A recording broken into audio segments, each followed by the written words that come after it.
এই রানী তার সৈন্যকে আদেশ দেন, রাজকুমারীকে দূর জঙ্গলে নিয়ে যাও, আর ওখানে আমার বফাদার সিপাহী মানে তুমি তাকে হত্যা করবে। এই আদেশ পালন করতে সৈন্য অস্বীকার করেন।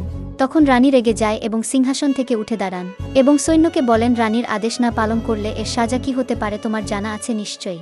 অসহায় সৈন্যর আর কি করার আছে, তিনি রানীর কথায় রাজি হয়ে যান। এরপর রানী একটি বক্স বের করে এবং সৈন্যকে বলেন তাকে মেরে এর মধ্যে তার হৃদয় ভরে নিয়ে আসবে, তাহলে আমার বিশ্বাস হবে যে তুমি সত্যিই তাকে হত্যা করেছ। পরের দিন সকালে সৈন্য রাজকুমারীকে জঙ্গলে নিয়ে আসে। তখন রাজকুমারী পাখিদের সাথে খেলতে ব্যস্ত হয়ে যায়। এই সুযোগে সৈন্য ছুরি বের করে এবং রাজকুমারীর দিকে যেতে থাকে। হঠাৎ রাজকুমারী পেছন ঘুরে এবং তাকে দেখে ভয় পেয়ে চোখ বন্ধ করে চিৎকার করতে থাকে।